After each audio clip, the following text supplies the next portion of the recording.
Ton amour est si grand et si puissant que je mets entièrement mon espoir et mon espérance dans le Seigneur. Je vous salue dans le précieux nom de notre Seigneur Jésus-Christ de Nazareth. Nous sommes à une émission importante qui a pour thème « N'ayez pas peur ». C'est vraiment cette parole de Jésus face aujourd'hui au coronavirus. Votre frère que je suis, en collaboration avec notre radio, la Radio Espoir, qui est une radio d'espérance, nous voulons partager aussi avec vous notre espérance. Mon intervention va s'intituler comme une intervention en deux parties. La première partie, pourquoi avez-vous peur? Cette parole de Jésus, quand il y a eu la tempête, quand il y a eu le vent, quand il y a eu les vagues, Jésus a dit, « Homme de peu de foi, pourquoi avez-vous eu peur ?» Mais je vais lire le psaume qui va nous aider à comprendre, c'est le psaume 130 ou chez d'autres 129. Des profondeurs, je crie vers toi, Yahvé. Seigneur, écoute mon appel, que ton oreille se fasse attentive à l'appel de ma prière. Si tu retiens les fautes, Yahvé, Seigneur, qui subsistera? Mais le pardon est près de toi, pour que je demeure ta crainte. J'espère, Yahvé, j'espère de tout mon âme, et j'attends sa parole. Mon âme attend le Seigneur, plus que les veilleurs l'aurore. Plus que les veilleurs l'aurore, qu'Israël attend Yahvé. Car près de Yahvé est la grâce, près de lui l'abondance du rachat. C'est lui qui rachètera Israël de toutes ses fautes. Et on va prendre ce cantique merveilleux. Mais mon espoir dans le Seigneur, je suis sûr de sa parole. Oui, je mets mon espoir dans le Seigneur. Pourquoi avez-vous peur? Ça sera le premier chapitre, si vous voulez, de cet enseignement, ou la première partie. La deuxième partie, c'est la puissance de Dieu, puissance d'espérance. Quand je lis l'actualité aujourd'hui, et quand je vois aussi les images où les personnes sont confinées, quand j'écoute les chefs d'État, quand j'écoute les grands de ce monde, il y a une peur généralisée. Alors, je vais situer un peu la vie chrétienne. Là, je m'adresse là aux chrétiens. Qu'est-ce que notre foi? Vous voyez, qu'est-ce que Jésus nous dit? Que c'est-il à l'homme de gagner le monde s'il doit perdre son âme? Et je le dis le plus souvent dans mes enseignements, que les temps de crise sont les temps d'expression de la vie chrétienne. Alors on me pose la question, mais pourquoi tu dis ça, frère? J'ai dit oui, nous sommes entrés dans un temps de tribulation. En même temps que nous avons devant nous, par Jésus-Christ, une année de grâce. C'était la proclamation de Jésus. Il a annoncé une année de grâce. Mais en même temps, Jésus dit, soyez prudents. Jésus dit, bénissez ceux qui vous persécutent. Aimez vos ennemis. C'est-à-dire que Jésus sait que nous allons affronter le monde. Pas dans le sens de la bagarre physique, mais nous allons affronter le monde avec notre foi. Quand je parle du monde, je parle des habitudes de ce monde et surtout les habitudes de ce monde qui sont en contradiction avec notre foi. qu'est-ce que le christianisme? Ou bien, qu'est-ce qu'être chrétien? Parfois, quand nous vivons dans ce monde, calme en apparence, et qui nous propose beaucoup de choses, qui nous propose des plaisirs, qui nous propose l'argent, qui nous propose la gloire, on peut se tromper. Le chrétien est dans un grand temps de l'Avent. Et depuis le temps où Jésus est monté, nous sommes dans un temps d'attente, mais pas une attente passive, mais une attente active. Et le chrétien peut oublier. Il peut oublier que le royaume se manifeste certes dans ce monde, mais il n'est pas encore dans sa plénitude. C'est ce que les théologiens parlent de déjà et de pas encore. Alors, beaucoup de chrétiens peuvent s'attacher à certaines choses et peuvent même croire que la vie chrétienne, et cette vie qui nous donne, c'est bien, hein, le travail, la santé, le mariage, la voiture, les maisons, c'est bien. Mais la vie chrétienne va au-delà des choses, parce que Jésus nous dit, cherchez premièrement le royaume de Dieu et sa justice, et le reste vous sera donné en surabondance. Et parfois on a l'impression, et surtout le 21e siècle est un siècle particulier, je parlerai même du 20e et du 21e siècle, où aujourd'hui on a une médecine sans douleur, où aujourd'hui, bien sûr, on vit dans un monde formidable, hein? Mais ce monde formidable, et c'est cette intelligence formidable que Dieu a donnée aux hommes. Mais le chrétien ne peut pas se complaire. Quelle est notre joie? Notre joie, c'est de voir les hommes et les femmes de ce monde en joie. Et surtout en joie parce qu'ils ont rencontré la vie qui est Jésus-Christ de Nazareth. Le bonheur du chrétien, finalement, c'est de voir les autres dans le bonheur. Donc le chrétien est un être sociable. Et c'est très important puisque cet être qui est capable de partager, quand vous lisez les Actes des Apôtres, vous voyez que ceux qui avaient des biens le mettaient à la disposition de la communauté. Donc c'est vraiment un être vide de lui-même parce que rempli de Dieu. Alors ce que nous voyons, c'est que nous voyons la peur. Et comme je le dis, face au coronavirus, tu dois faire ce que les pouvoirs étatiques te demandent de faire, les pouvoirs religieux te demandent de faire, parce que ce sont des mesures d'hygiène. Et je parle aussi à ceux qui nous suivent à travers Radio Espoir et qui sont en France, confinés quelque part, et ils ne savent même pas quand est-ce que ça va s'arrêter. Écoute-moi bien. Le chrétien, c'est l'homme de l'espérance. Ta vie ne va pas s'arrêter là. Il y a eu un temps d'épreuve avec le coronavirus. Il aura un autre temps. Hein? Et quand il y a le vendredi saint, vous savez, Pâques, et souvent quand je vois les gens, le carême c'est la pénitence, mais ce n'est pas le deuil. Parce que le temps de carême est traversé par la résurrection de Jésus-Christ. Pourquoi on fait le carême? Parce que Christ est ressuscité. On veut vivre avec le Christ en Pâques d'une manière glorieuse. Alors nous suivons le chemin qui est finalement le chemin de l'amour. On parle de la passion du Christ. C'est-à-dire il a tellement aimé, et c'est parce que le Christ a aimé. Le Christ n'allait pas souffrir pour souffrir. Mais l'Écriture nous dit, il aima les siens, il les aima jusqu'au bout. Alors n'aie pas peur. Qu'est-ce que la mort? Ah oui, la mort, on a peur de mourir. Et c'est là où je veux interpeller certains discours. Et vraiment bénis Dieu pour le pape François qui demande d'aller rencontrer les malades. Ah oui, frères et sœurs. Vous voyez, quand Jésus disait « J'étais malade, tu n'es pas venu me voir », on peut se poser la question quand on voit, et dans cette tradition hébraïque déjà, il y avait une sorte de solidarité. Mais pourquoi Jésus dit ça? Ah, sûrement c'était la lèpre. Sûrement c'était une maladie qui repoussait les autres.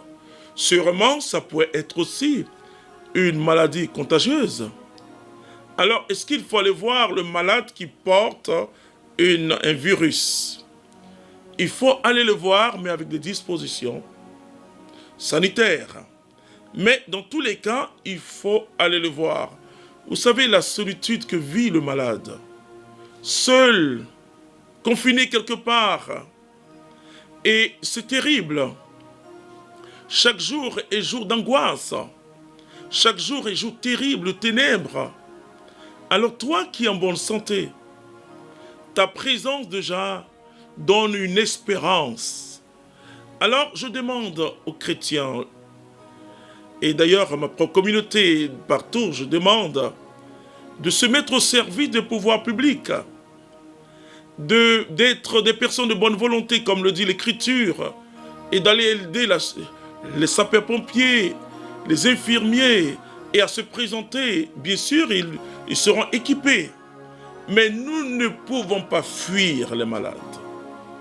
Nous ne pouvons pas fuir. Je me souviens, quand le sida a commencé, dans mon pays Abidjan, la capitale économique, dans les maladies infectieuses, le service des maladies infectieuses, c'était à cette époque, je ne sais pas si c'est la même chose, la chambre 23, 23, 24, 25, où il y avait les malades du sida. Le Seigneur nous a fait, parce qu'à cette époque, on disait que et dès que tu les touches, tu es contaminé. Nous sommes allés et j'ai été émerveillé par cette motion intérieure et que j'ai reçue. Et le Seigneur qui disait qu'ils n'ont pas plus péché que moi. Ils n'ont pas plus péché que moi. Je vous dis quelque chose. Moi, par exemple, quand je me réveille le matin, je ne dis pas merci Seigneur parce que je vis. Je lui ai dit, Seigneur, tu me donnes encore un temps de conversion. Parce que pour les chrétiens, la mort est un gain. Et quand les personnes sortent d'accidents, moi je suis sorti d'un grave accident, et parfois des accidents où des gens meurent et d'autres vivent. Et je dis souvent, il ne faut pas dire, ah Seigneur, merci parce que tu m'as donné la vie, tu m'as donné la vie. C'est bien de le dire, à un niveau, ok? Mais il faut dire, Seigneur, merci, tu veux que je me convertisse encore. Tu m'as donné la vie, tu m'as sauvé parce que je ne suis pas prêt. Finalement, le chrétien a peur d'une seule chose, d'être séparé de Dieu. Alors, pourquoi tu as peur? Vous savez, le pape Jean-Paul II, qui est le saint Jean-Paul II aujourd'hui, a parlé de la foi et de la raison. Et il parle de la foi et de la raison comme deux piliers essentiels pour la splendeur de la vérité. Parce que la raison, cet exercice de notre intelligence, a été mis par Dieu. Bien sûr, pour s'approcher des personnes, il faut équiper, comme aujourd'hui on voit les médecins. Mais ils s'approchent de ces personnes.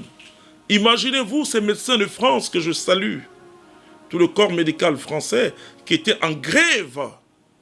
Mais devant ce drame-là, ils sont mis au service de leurs frères. Je demande aux chrétiens, frères et sœurs, nous sommes chrétiens et notre foi en Jésus-Christ s'exprime et devient comme une lumière en temps de crise. Et quand même on n'a plus rien, c'est là qu'on sourit à Jésus. Quand même on traverse une preuve difficile, c'est là on dit au Seigneur, je t'aime. Et que j'ai mis en toi mon espoir. Tu es ma sécurité. Tu es celui que j'aime. Quand tu ne comprends rien, par exemple, on voit beaucoup de vieillards qui meurent. Et quand tu ne comprends rien, peut-être toi le vieillard qui m'écoute, ta vie est garantie en Jésus-Christ. Il a payé le prix. Et si nous sommes dans ce monde, c'est pour le témoignage. Si nous sommes dans ce monde, ce n'est pas parce qu'on veut vivre jusqu'à 200 ans. Non, ce n'est pas ça qui est intéressant. Mais ce qui est intéressant, c'est de vivre avec Christ. C'est de vivre avec Jésus-Christ de Nazareth. C'est ça qui est important. Alors, mon frère, ma soeur, n'aie pas peur. Pourquoi tu trembles? Jésus est dans la barque. Vous savez, c'est terrible. Et c'est toujours comme cela. Cet épisode de Jésus dans la barque couché, on dit Jésus dormait. Il y avait le vent. Il y avait des vagues. Donc, bien sûr, la vague bougeait et l'eau même entrait dedans. Et les autres étaient à la tâche, mais Jésus dormait. Oui, c'est ce que j'appelle une absence apparente de Dieu. Mais Dieu est présent dans ton histoire. Dieu est présent dans l'histoire des hommes. Dieu n'abandonne pas l'humanité. Dieu n'abandonne jamais. Et voici que Pierre va taper le Christ, il chute presque le Christ, en disant, mais tu ne vois pas que nous sommes en train de mourir, parce qu'il y avait la mort. Quand il y a la mort, il n'y a plus d'obéissance. Quand il y a la mort, on s'en fout là. On s'en fout du chef là. Mais Jésus se lève et calme d'abord la tempête. Qu'est-ce que je veux vous dire? Beaucoup disent que c'est une punition de Dieu, voilà. Non, moi je ne pense pas comme cela. Mais Dieu se sert de tout pour nous conduire à la vérité de l'évangile. Et ce n'est pas le Seigneur qui envoie les épidémies. Et d'ailleurs, les épidémies peuvent être le résultat d'une mauvaise manipulation ou du fait qu'il n'y a pas de l'hygiène. Et donc, ça peut entraîner des choses. Mais Dieu est bon. Et l'Écriture nous dit que l'amour ne médite pas le mal. Écoute-moi bien. Donc, Dieu n'est pas en train de punir le monde. Et il y en a aussi qui disent c'est le diable. Écoutez-moi, frères et sœurs chrétiens. Vous pensez que le diable est aussi fort? Mon expérience de 31 années dans le Seigneur, parce que je n'ai pas eu un moment après ma conversion où j'ai relâché, ou bien un moment où j'étais découragé de Jésus.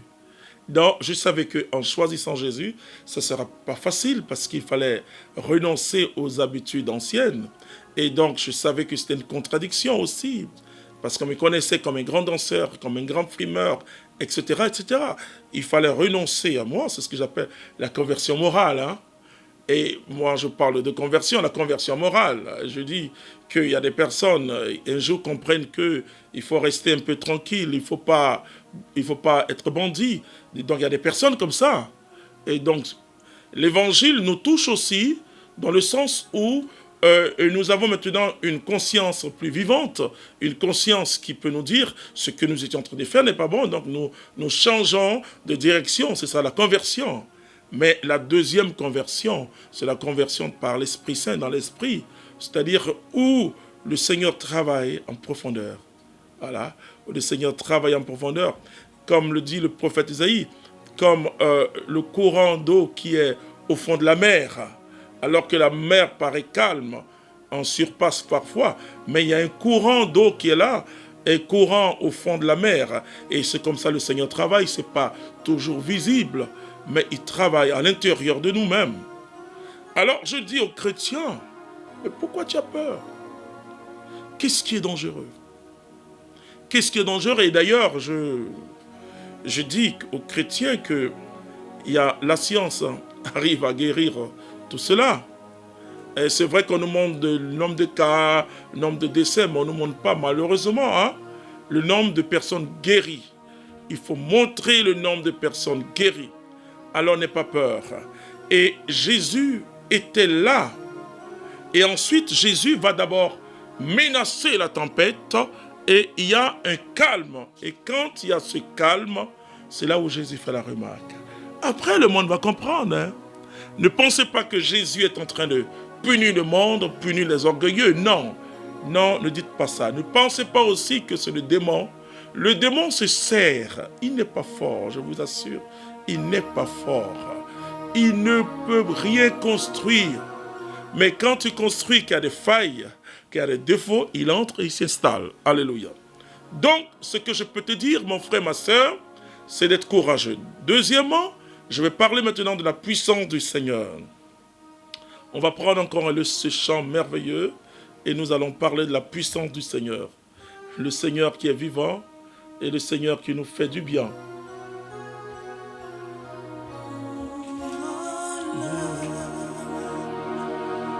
Je mets mon espoir dans le Seigneur.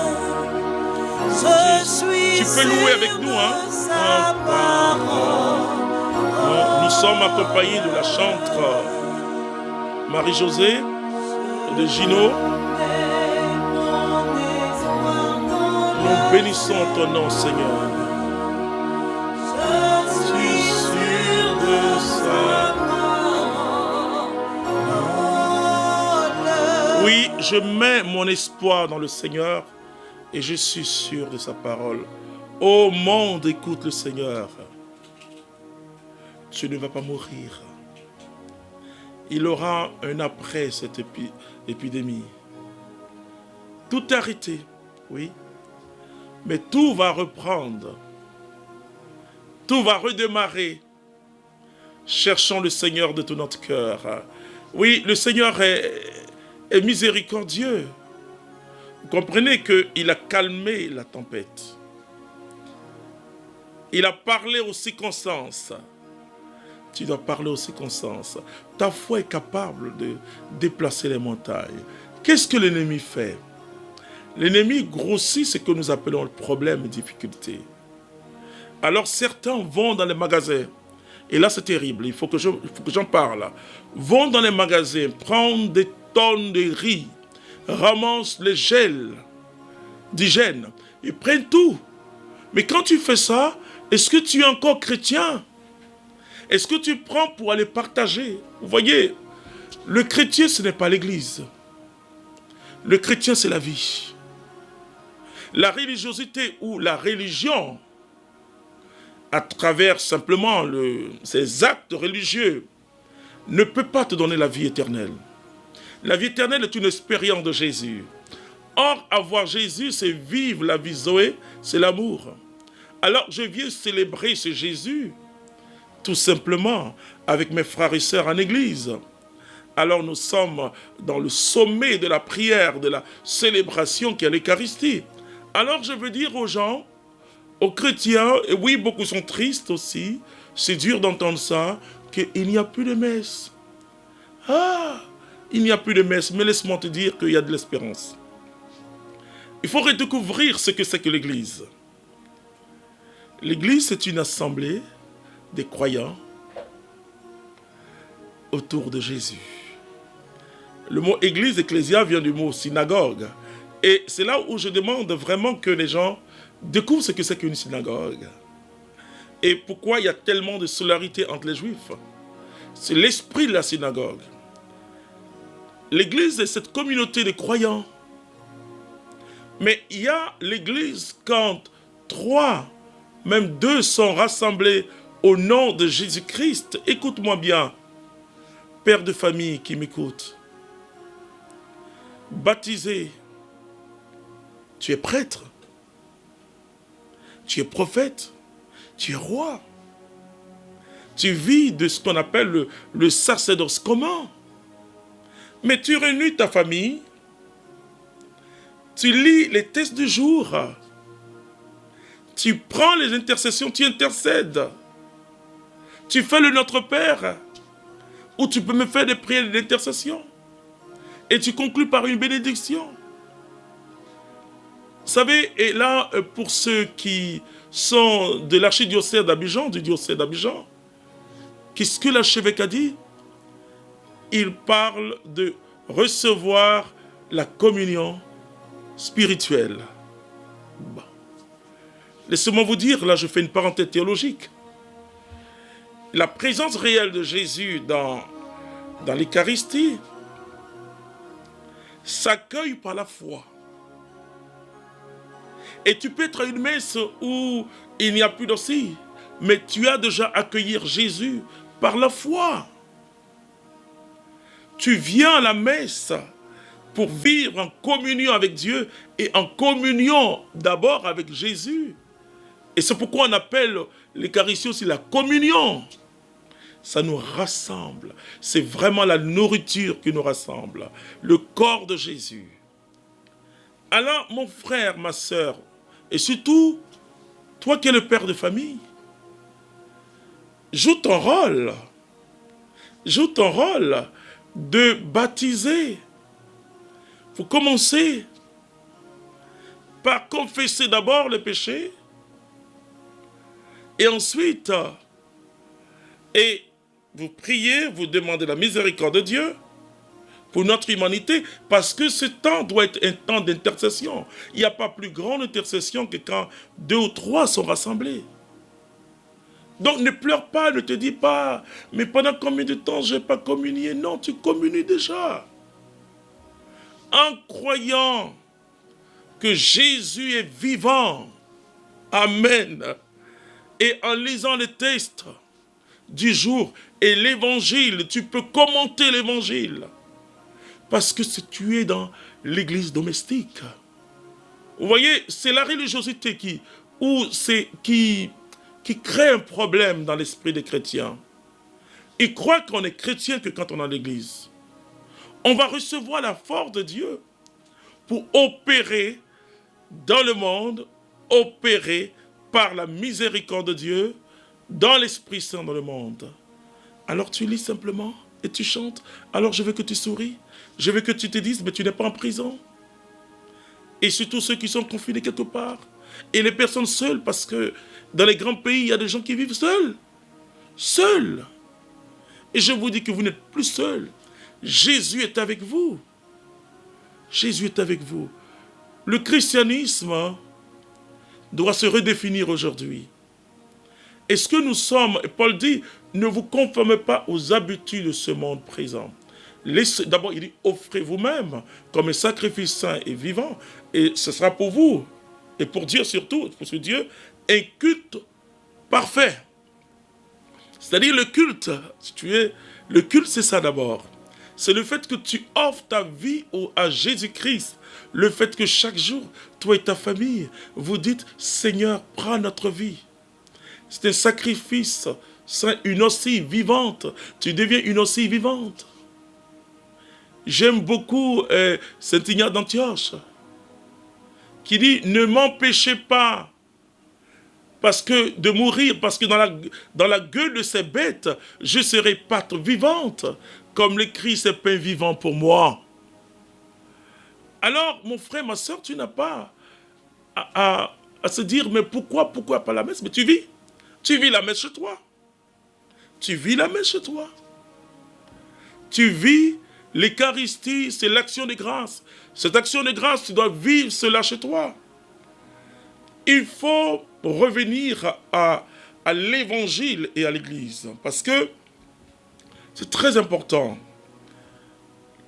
Ce que nous appelons la religion crée une relation très extérieure. Et le m'as-tu vu, quoi? Vous voyez, m'as-tu vu? Voilà, je prends la communion, mais est-ce que toi, tu prends la communion? Est-ce que tu es plus saint que ceux qui sont en péché? Non. Parce que Dieu juge, pas par l'apparence, mais par le cœur. Donc toi, mon frère, ma soeur, tu communies. Et je le dis souvent aux gens qui sont empêchés parce que, bon, il y a des empêchements canoniques au fait qu'ils doivent communier. Je dis, écoute, viens à l'église et tu communies toujours spirituellement. Tu communies. Amen. Alors, mon frère, ma soeur, sois dans l'espérance. Tu comprends, la vie chrétienne, c'est ça. La Bible prévoit, c'est pas maintenant. Même aujourd'hui, écoutez, ah oui, aujourd'hui, les chrétiens, par exemple, qui étaient en Irak, les chrétiens qui étaient en Syrie, qui étaient confinés chez eux, à cause de Daesh, les chrétiens qui sont persécutés, notre vie, frères et sœurs, nous aurons toujours la persécution. Je ne souhaite pas, je dis aux gens, ne cherche pas l'épreuve. De toute manière, ne cherche pas l'épreuve. L'épreuve est une jeune fille formidable, généreuse. Elle viendra. Mais quand elle vient, garde l'espérance. Garde l'espérance en ton Dieu. Alors, je vais maintenant m'adresser à ceux qui sont atteints. Oui. Le pire ennemi de l'homme, c'est le démon, et surtout par le péché, que le démon essaie, par la tentation, essaie de conduire cette humanité vers le chaos. Je vous l'ai dit, et je veux que les chrétiens, et surtout ceux qui se proclament comme charismatiques, toute l'église est charismatique, qu'ils sachent que le diable n'est pas... Il ne faut pas effrayer les chrétiens. Parce que j'entends trop de choses, il y a trop de choses qui se disent sur les réseaux sociaux. Ouais, non. Écoutez, frères et sœurs, ce qui peut arriver à un païen peut nous arriver. Mais nous, comme le dit Romains chapitre 8, verset 28, que tout concourt au bien de ceux qui aiment Dieu, ceux qui sont appelés selon son dessein d'amour. C'est-à-dire, dès que tu es chrétien, quand quelque chose t'arrive, ça concourt à ton bien. Finalement, ça t'arrive pour ton bien, pour résumer. Alors tu es malade. Ne te sens pas humilié. Ne dis pas au Seigneur, mais qu'est-ce que j'ai fait? Seigneur, pourquoi moi? La puissance de Dieu est une puissance d'amour. Ce n'est pas d'abord une puissance de démonstration dans le sens qu'on comprend. Quand Jésus guérit quelqu'un, il ne fait pas une démonstration de puissance. Mais il manifeste son amour. Quand Jésus sauve quelqu'un, c'est sa miséricorde. C'est l'expression de sa miséricorde.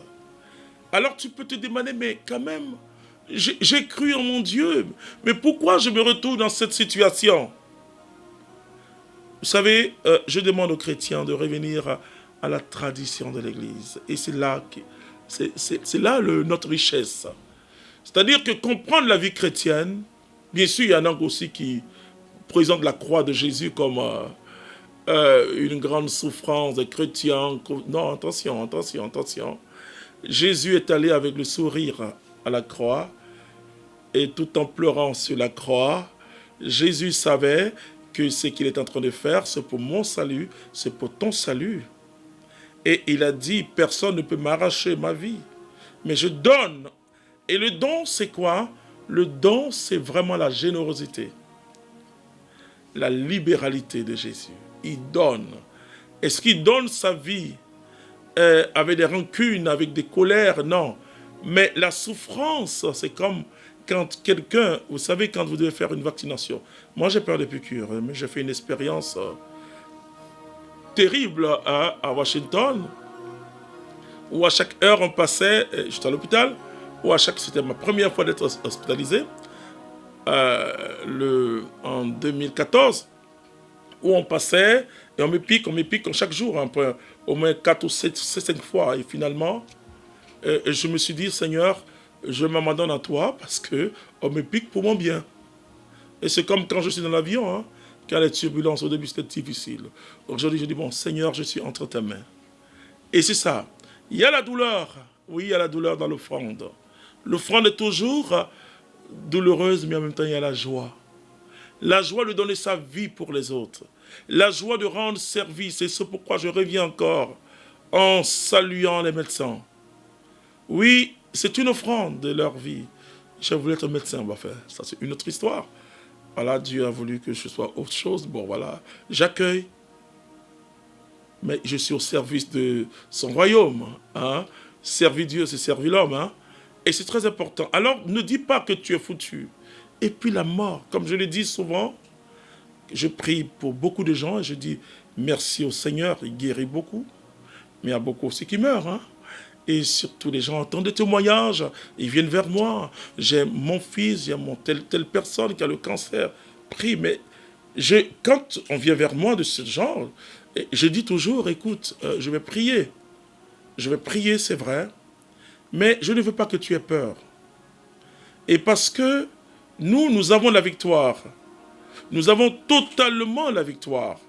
Jésus est passé par la mort. Alléluia, il est pas... Bon.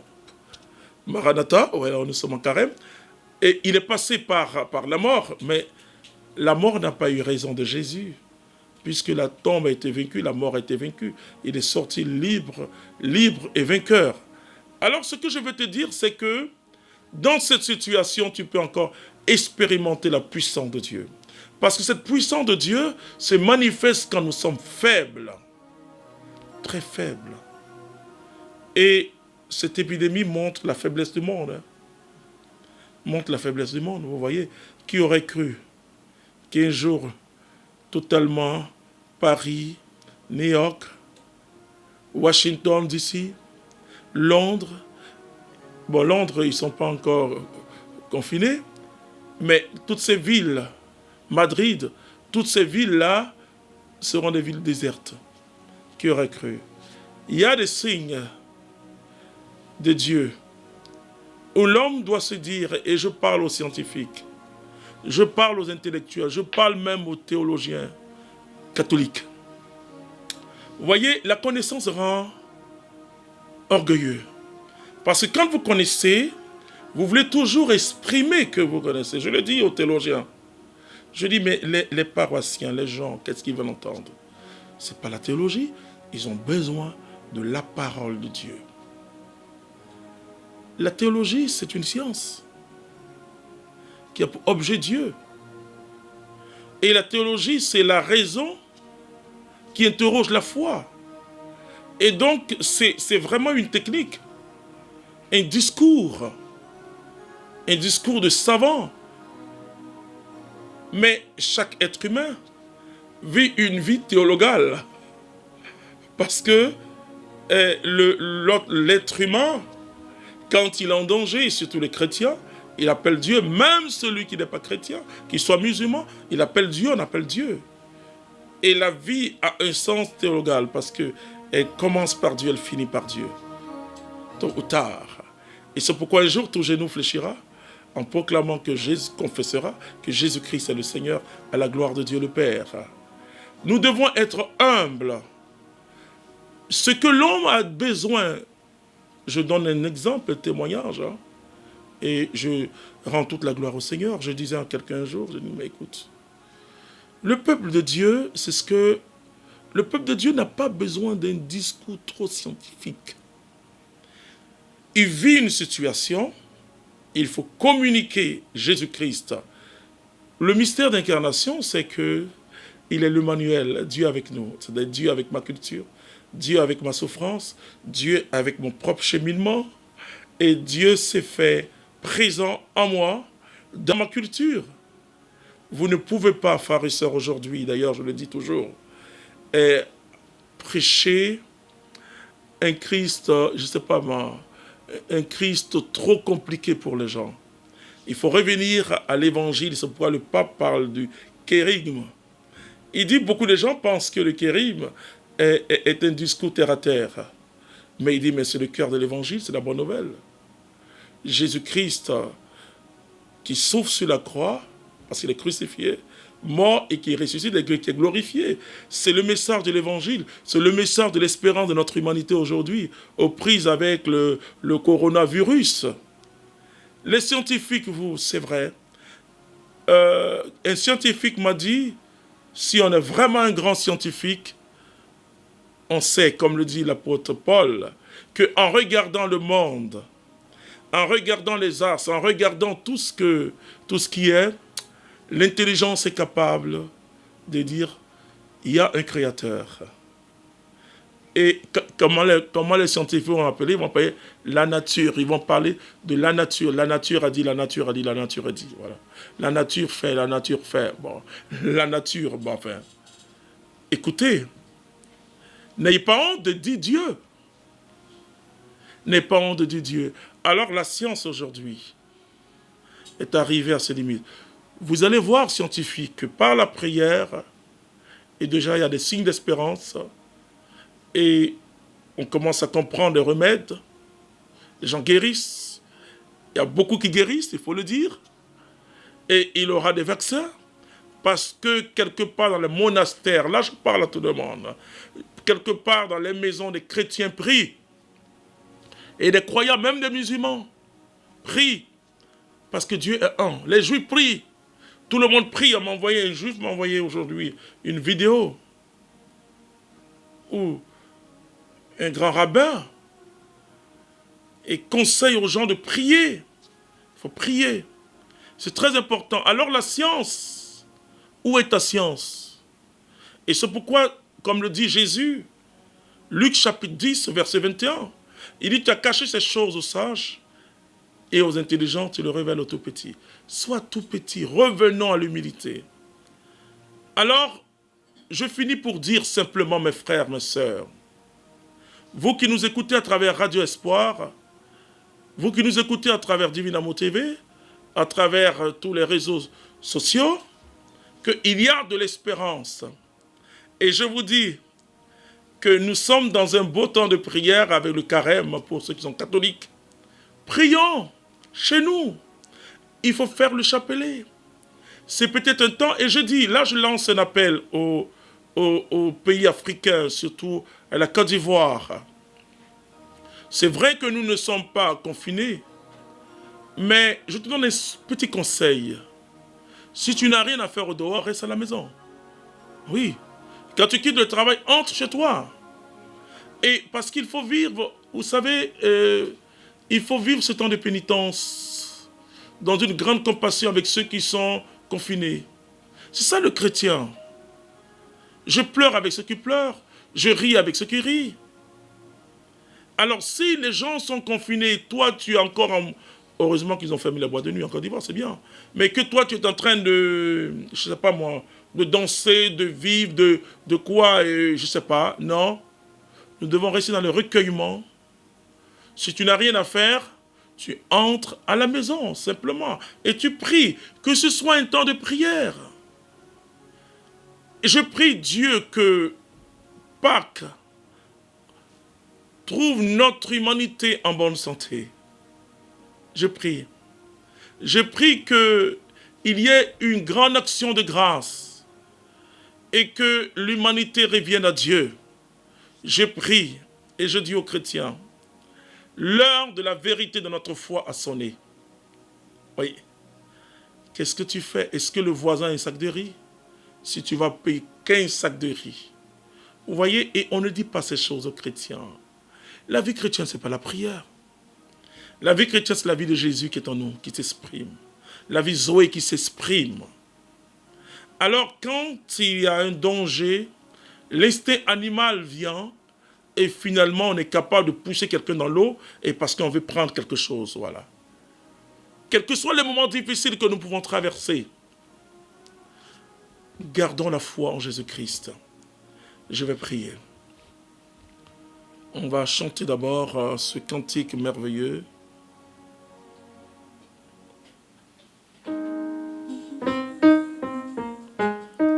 Oh Jésus, tu es mon Dieu. Il est vainqueur. Il a vaincu la mort. Tu déplaces les montagnes. Alors tu écoutes mon frère. Toi qui es quelque part en France, qui est en Italie. Oh mes frères italiens. Je vous aime. Jésus, et Dieu vous aime.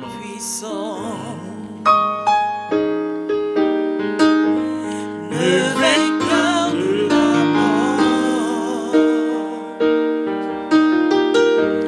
Tu déplaces les montagnes. Les montagnes, le virus, tu seras déplacé. Jésus, tu es puissant.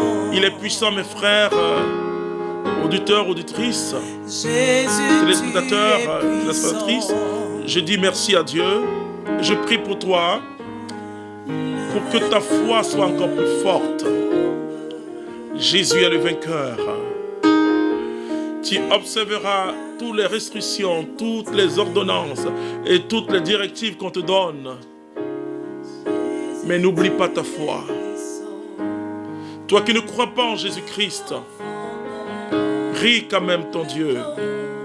Toi qui ne crois pas en Dieu, laisse-moi te dire, en regardant le monde aujourd'hui, tout ce qui se passe, il y a quelque chose qui n'est pas normal. Toutes ces règles, toutes ces lois, l'homme qui devient indifférent, reviens à Dieu. Donne ta vie à Dieu. Alors, Père, merci pour notre humanité. Je te prie pour l'Afrique, également la Côte d'Ivoire. Guéris ceux qui sont malades. Et ôte la peur du cœur de tous les citoyens du monde. Seigneur, merci. Mets ton espérance dans notre cœur et je te dis merci. Que Dieu vous bénisse. Amen.